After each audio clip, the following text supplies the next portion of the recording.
Hey everyone, welcome in. We always say every deep dive is unique, but this one's really interesting, especially for you, I think. Given your background and all. Yeah, talking Clausewitz is always, well, it's always a treat, isn't it? On War is really foundational, and we're diving into a chapter today that might seem simple at first glance. Criticism. Yeah, Chapter 5, Book 2.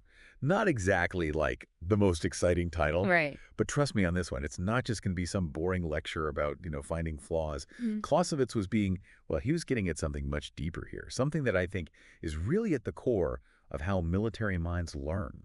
Hmm. From every campaign, every battle, every decision, really. That's it. It's about taking a step back, whether you're, a general or just starting out, and just asking, how do we learn from this, from all of this? So this is beyond like the after-action reports and the medals and all that. Like, how Yes. do we really look at what happened, why it happened? Yeah. Clausewitz really believed there was a huge difference between just listing out events. Like this regiment went here, that attack failed, and real critical analysis. It's like anyone can watch a game film and say who messed up. Right. But Clausewitz wants us to be coaches, right? Yeah. Analyzing why the play fell apart. Exactly. It's about going past the what and getting into the why, the how. And Clausewitz gives us this framework, these pillars almost, to get us there, to help guide the analysis. All right, lay it on me. What's the first step? How do we really start to understand these military actions? So the foundation, Clausewitz says, has got to be solid historical investigation. Makes sense. Which seems obvious, get the facts straight. Right. But in war, that's so much easier said than done. Oh, absolutely. With all the fog of war and conflicting reports and just chaos. Yeah, and Clausewitz knew this wasn't just some, academic point. He was in it. He got it. He understood how, incomplete information, biases, even just straight up lies, they cloud our understanding of what actually happened. For sure. So this first pillar is about being as accurate as possible, really piecing together the most accurate story of what happened before you even start making judgments. So before we even get to why something happened, we have to be sure about what happened. Yes. And in the heat of battle, I imagine that's Oh, it's tough. And it's way easier to just skip ahead, fill in the blanks with assumptions, or just a story that makes sense. But Clausewitz warns against that. And that's Yeah. where the second pillar comes in. And that's where it gets really good. The second pillar, it's about cause and effect. Really tracing that web, okay. trying to understand how actions, on the battlefield or even off, how they all contribute to victory or defeat. Like a domino effect. Yes.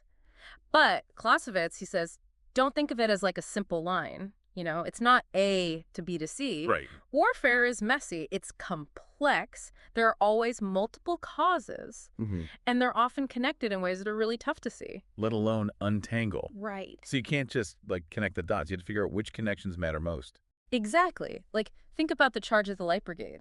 Crimean War, right? Okay. On the surface, seems like, oh, just a tragic order, right? Yeah, that cavalry charging into the Russian guns. Right. But the order itself is just one piece. I see. If you really do that historical investigation, you find miscommunication, bad assumptions, this rigid adherence to being on the offensive that just, well, it blinded them, Wow. So even a really straightforward event. can be deceptive. Yeah. There's a lot under the surface. Absolutely. And that's why Clausewitz really focuses on what he calls arbitrary assumptions. It's easy, especially after the fact, to look back and say, oh, they should have known better. But good analysis, it means resisting that urge. We have to understand the decisions, but within the context of what they knew then. Right. Not judging just on the outcome. Yes, Hard to do, though. In the moment, my perspective would be so limited. of course. And that's where his third pillar comes in, testing the means. Did the actions, the tactics, everything, did it actually achieve the goals? And if so, at what cost? Were there unintended consequences? All of that. So, okay. After we figure out what happened, as best as we can, untangle the cause and effect, then we ask, did it work? Yes. And not just tactically, like, did you take the ground? But strategically, did those actions get you closer to winning the war? I bet that gets tricky. It really does. Because how do you measure the success of a battle that's a stalemate? Or a retreat that saves lives? Clausewitz doesn't give us easy answers, but he makes us ask the hard questions. He's pushing for leaders to think ahead. Right. Like chess, not checkers. Yes.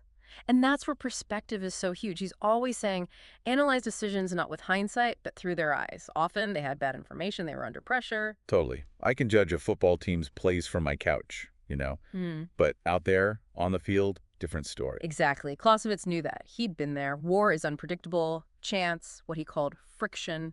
Yeah. You can't plan for everything. So then, how do we analyze these actions? If there's all these unknowns, how can we say what was right in war? That's the thing, isn't it?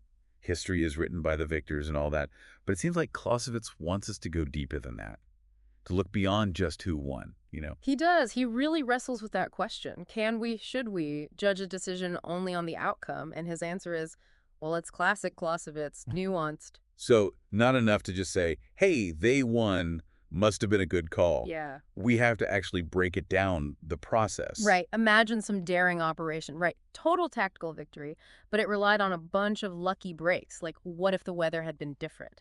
Or the enemy hadn't messed up their comms? Would it still been the right call then? Exactly. And that gets to this idea of military genius. He uses Napoleon a lot, right? This commander who just Yeah. seemed to operate on instinct, baffled everyone, but won consistently. So some actions are just so good, so outside the box, they can't be analyzed? Is that what he's saying? Not really. He admits that some minds, they just get it. This ability to see the heart of the situation.